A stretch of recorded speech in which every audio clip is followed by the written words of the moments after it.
Samajwadi party के लोकसभा सांसद वीरेंद्र सिंह इस वक्त बातचीत के लिए हमारे साथ मौजूद है।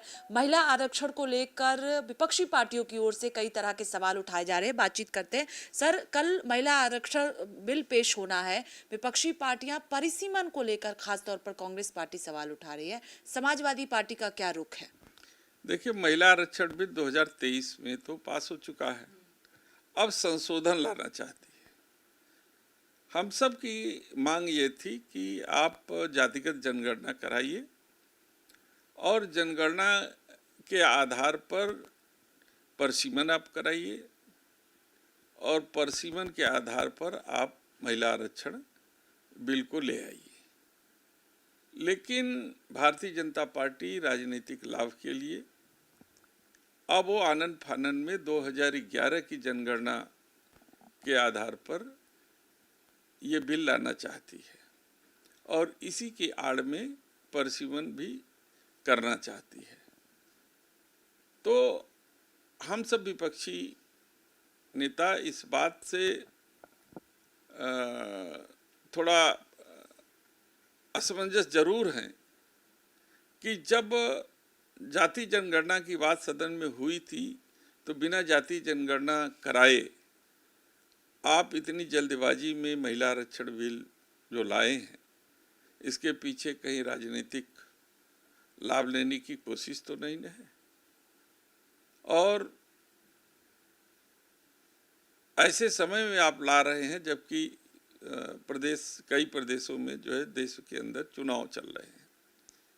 समाजवादी पार्टी कभी भी महिला आरक्षण के विरोधी नहीं रही है, लेकिन पार्टी की चिंता रही है कि उन समाज के लोगों का क्या होगा जो समाज के अंतिम पंक्ति में खड़े हुए लोग हैं, जैसे हमारा वंचित समाज, अति पिछड़ा समाज और आदिवासी वनवासी लोग हैं। इस आज के राजनीतिक परिप्रेक्ष्य में उनकी आवाज सदन के अंदर कैसे आएगी? तो हम चाहते हैं कि इस पर सदन में चर्चा हो और चर्चा के बाद कोई निर्णय जरूर सदन में आए ताकि उन वर्गों का भी प्रतिनिधित्व सदन के अंदर आए, उनकी आवाज आए ताकि उसका समाधान सदन के अंदर हो। हम महिला आरक्षण के विरोधी नहीं हैं, हम सब इसके समर्थक हैं। लेकिन अखिलेश यादव कह रहे हैं कि ये बिल पीडीए का हक और एक साजिश की ओर अखिलेश यादव इशारा कर रहे हैं। देखिए, उनका भी यही कहना है, माननीय राष्ट्रीय अध्यक्ष जी का, कि अगर जातीय जनगणना हो जाती और उस जातीय जनगणना के आधार पर परिसीमन होता और उसी के साथ आरक्षण का बिल आप लाते, क्योंकि आप 2029 से इसको लागू करना चाहते हैं, तो यदि आपकी मंशा सही है तो आप इन सब चीज़ों को कराने के बाद ये परिसीमन और आरक्षण बिल लाते। अगर आपको 2027 से ही आरक्षण लाना है तब तो बात अलग है, लेकिन आप कह रहे हैं कि 2029 से हम लाएंगे, तो फिर 10 दिन की भी या इतने जल्दीबाजी में इस बिल को इंट्रोड्यूस करने की क्या आवश्यकता थी? ये कहीं न कहीं लगता है कि भारतीय जनता पार्टी अपनी राजनीतिक मंशा को कामयाब करने के लिए, उसका लाभ लेने के लिए इस बिल को सदन के अंदर ला रही है। आखिरी सवाल है कि बसपा प्रमुख मायावती कह रही हैं कि 50% आरक्षण महिलाओं को मिले, एससी एसटी ओबीसी को अलग से आरक्षण मिले।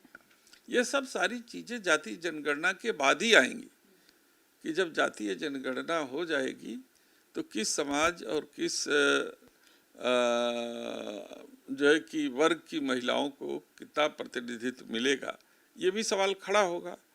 तो ये सब सारी चीजें जातीय जनगणना के बाद ये तय होती, लेकिन भारतीय जनता पार्टी की तो नीयत ठीक नहीं है, इसलिए आनन फानन में केवल राजनीतिक लाभ के लिए ये जाति महिला आरक्षण बिल जो है ला रही है और जाति जनगणना को पीछे कर रही है।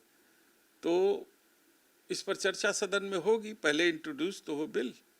बहुत शुक्रिया बातचीत के लिए। देखिए, साफ तौर पर कहना है, चूंकि कई राज्यों में चुनाव चल रहे हैं, पश्चिम बंगाल की बात की जाए या अलग अलग राज्यों की बात की जाए, यही वजह है कि जल्दबाजी में भारतीय जनता पार्टी इस बिल को लेकर आ रही है। कैमरा पर्सन सचिन के साथ स्वाति पाठक, भारत समाचार, दिल्ली।